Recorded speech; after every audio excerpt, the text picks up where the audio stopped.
Smart glasses went from zero to absolutely everywhere in the last 3 years, but here's the problem. The term like smart glasses now means 5 completely different things. Some smart glasses just play music, others have AI cameras built into them, and some of them, like these, have a neural wristband that reads the electrical signals from your arm and allows you to virtually click buttons with barely any movement. And if you don't know the difference, you're going to waste hundreds, if not over $1,000 on the wrong tech. So today I'm going to break down the main categories for smart glasses that actually matter in 2026. Okay, so here is the simplest way that I've been explaining it to people. There's basically 2 worlds that you want to think about. There is the smart glasses world and the display glasses world. And then within each of these, there are several subcategories. So the smart glasses world, it has a lot of practical features, but absolutely no display. You cannot update it to have a display on it.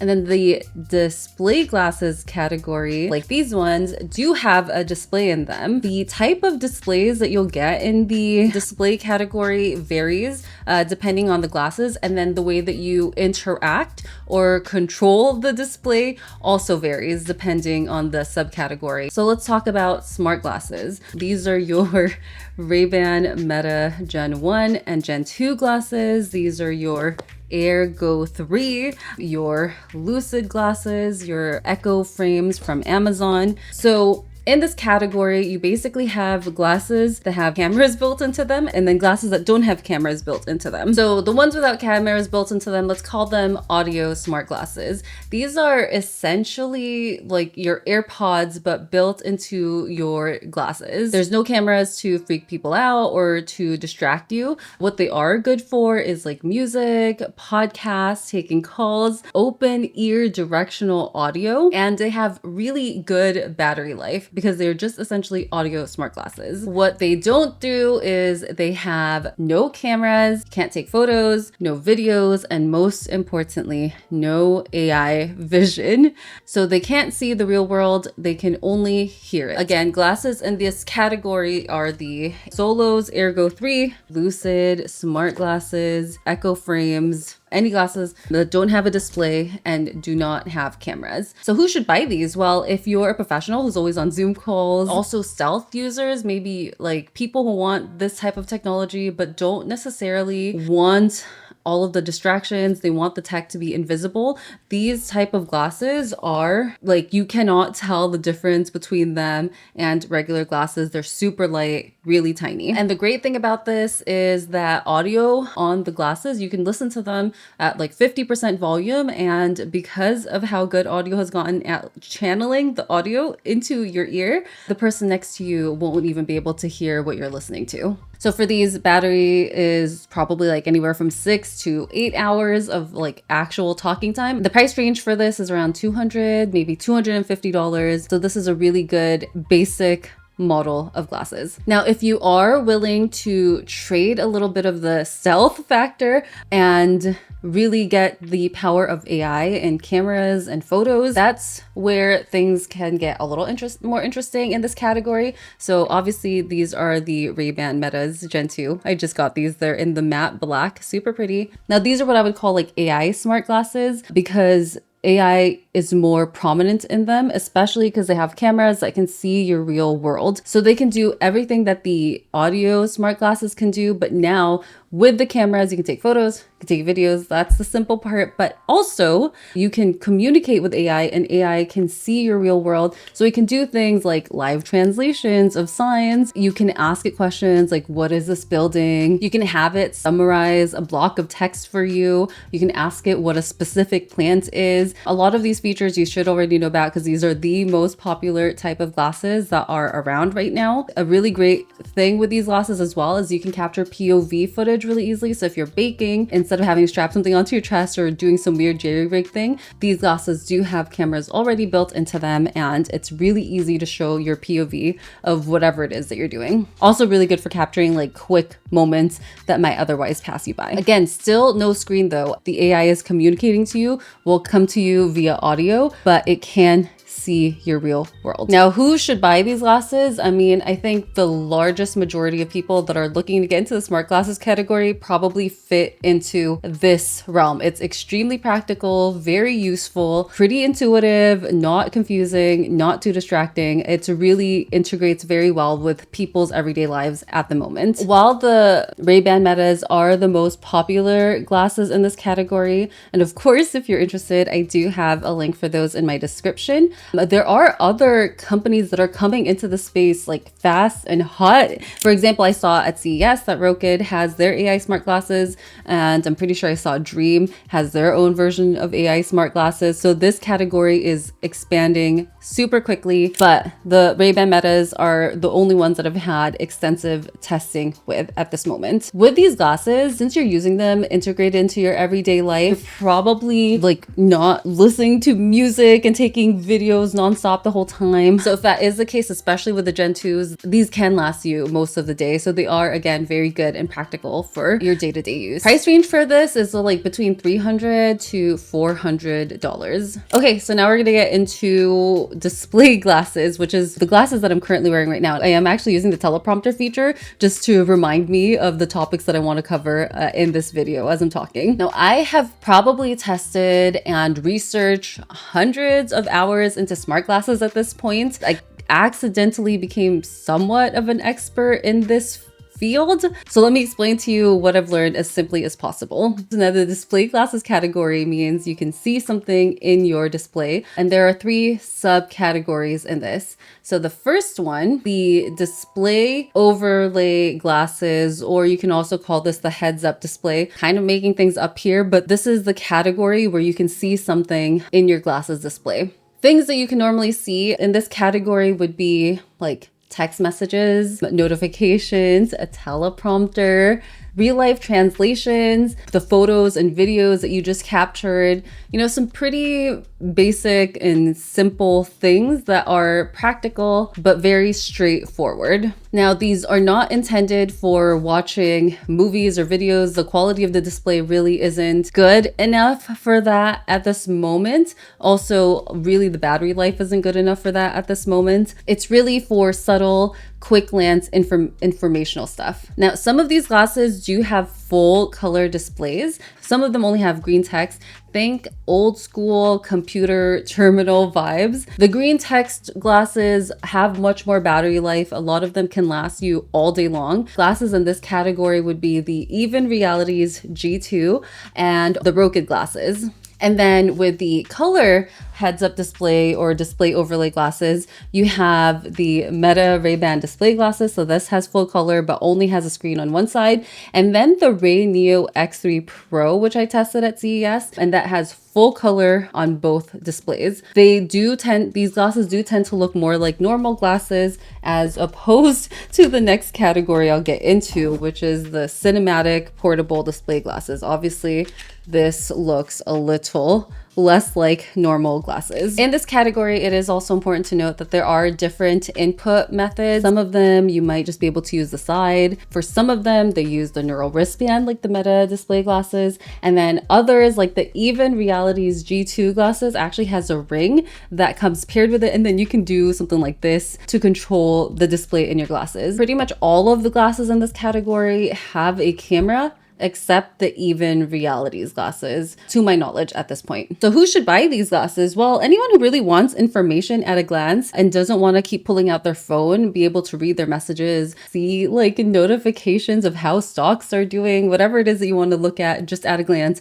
but obviously not for full feature movie portable monitors, whatever it is. Also super useful if you're traveling and you need to navigate, or if you're always on the go and just need to keep up with messages. This is really good for that. Also for content creators, again, who want the teleprompter feature, because that's what I'm using right now in this video. And then who shouldn't buy these? Obviously, if you are looking to be able to replace your monitors, this is not it. This is not going to do that. You cannot watch movies and whatever on these glasses.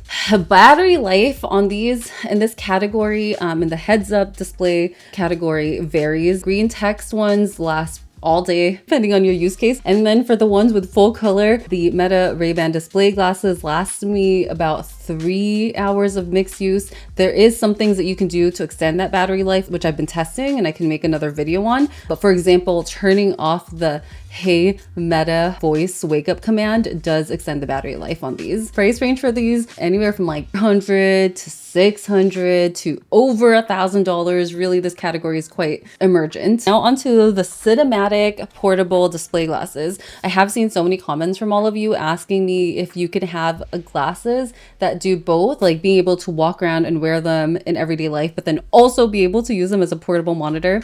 I'm gonna say kind of, I'll get to that in a minute, but for now, the next category is what I call cinematic or portable monitor glasses. There is a lot of glasses in this category. There's so many glasses that are fighting in this space. So specs wise, you can really shop around for what specs specifically you're using for or the use case that you want for these glasses. This category is great if you want a large screen while traveling, or if you want to be able to have a large screen, like a portable movie theater, basically be able to have like a private viewing experience of whatever movie you're watching, or if you want to be able to see like your game up close in a private theater in front of you, this is what this glasses is for. The thing to know about these glasses is you do need to plug them into something. So for example, I only have the Rokid available in front of me. So these are the Rokid Max 2 glasses, and as you can see, they come with a pod. I also do have the In-Air 2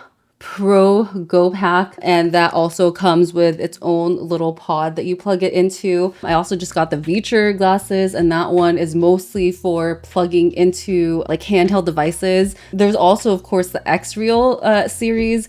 XREAL has the XREAL 1S and 1 Pro. Also XREAL partnered with ASUS to create the ASUS ROG XREAL R1, which is really great for handheld gamers because it has a 240 hertz refresh rate. There's a lot of technical differences in this category of glasses. For example, there are 3 DOF glasses, so 3 degrees of freedom versus 6 degrees of freedom glasses. For 3 degrees of freedom, it kind of like stays stuck to your head as you move around, but 6 degrees of freedom means like you can leave like application stuck to your wall and you can kind of walk around it. The control system for this does vary, but you always need to plug it into something. Some of them come with pods like the Rokid or the In-Air. Otherwise, you can plug them into your laptop, you can plug them into your phone, plug it into handheld gaming devices. They're pretty versatile. Who should buy these glasses? Well, if you want a large screen, really great if you travel a lot. Remote workers, you need to have multiple screens in front of you. If you're like a remote worker that's constantly working on the plane,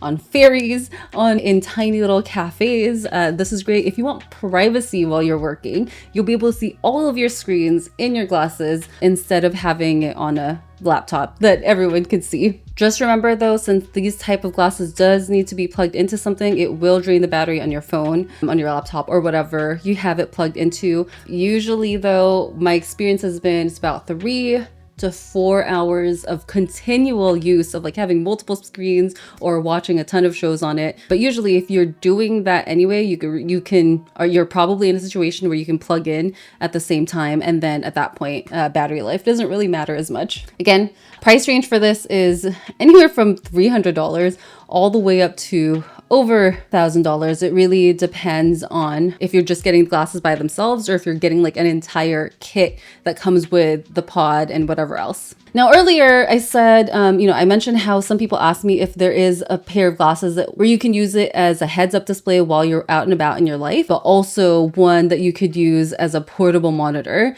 And there is one pair of glasses that I know that just doesn't fit in these categories that cleanly, and it's a little bit in between trying to bridge both of these categories. That is the Inmo Air 3. I will cover that one in more detail once I'm able to get my hands on it. Third category of smart glasses, and I think this is the category of smart glasses that people like dream about. This is the holy grail. This is what we want smart glasses to become. This is the spatial AR category, or like the full augmented reality glasses. So to enable this, you really need something called SLAM. This is simultaneous localization and mapping, and it's basically so it can map your room. It's the same technology that's in like cars, or also in like robot vacuums. It's supposed to be able to map your room, and then it can like leave little screens or whatever it is that you want overlaid in your real world environment. Kind of saw a glimpse at this with Meta's Orion glasses. Obviously that's not consumer glasses, that was just a prototype that they showed us. But apparently the Ray Neo X3 Pro glasses that I put into the heads-up display category, apparently that does have this SLAM technology that I'm talking about, like the actual hardware. Now, when I tested those glasses at CES, I was not able to test that feature, so I don't know how well it works or not, but maybe the Ray Neo X3 Pro might be this category is super emerging. It's like, it's not yet here. So who should buy glasses in this category? Well, these glasses are going to be over $1,000, like full stop, like $1,000, possibly even over $2,000. These are not cheap glasses, and their battery life is probably going to be absolutely atrocious because they're doing so much, and our technology still needs to catch up to get them to be really practical for consumers. So who should buy these glasses? If you're just super interested in this technology, love to be on the cutting edge, and know that you're not going to get the most practical uses for them, but you will be able to get a taste of the future. So that's who should buy these. So a quick recap, and then I'll try to help you figure out which one you should buy. So there's the smart glasses category, and in that section there's the audio only, or the camera and AI. Obviously some of them kind of intermingle, but that's the easiest way to look at it. And then on the display glasses category, there's the heads up display glasses, there's the portable monitor cinematic glasses, and then there's the true AR glasses. I think if you're brand new to smart glasses, I would absolutely recommend the AI camera glasses. Super practical, super useful. And my daily driver right now is the Ray-Ban Meta Gen 2 glasses. So I'm going to link that in the description below. If you travel a lot, or you really like immersive things like watching movies, or like playing your games in big screens, obviously you should definitely get one of the cinematic portable monitor glasses. And I do use one of each, and I'm pretty much always carrying one of each with me. So look, smart glasses is moving so fast. Technology in general right now is moving so fast. Like they're moving fast in VR, smart home products, smart home robotics. I absolutely love this stuff. I used to be a robotics engineer, and then I was a private tutor for a decade. So I love helping people understand all of this technology as simply as possible. So if there is something specific you want to know about, leave it in the comments below. I try my best to get to all of the comments. It's really hard. Like this video came about because of all of the questions and comments you guys had. So if I don't reply to you directly, I am usually trying to think of how I can create a video to help all of you at one time. I am on Patreon, so if you are a $5 member on Patreon, you can send me a message, and I'll do one consolidated video answer it like regularly, answering all of the questions that I'm getting on Patreon regarding your specific situation when you're trying to look for glasses. If this video helped you, please like and consider subscribing. My next video is going to be reviewing the In-Air Pro Go Pack, so make sure you keep an eye out for that. And as always, thanks for watching, and I will see you in the future. Goodbye.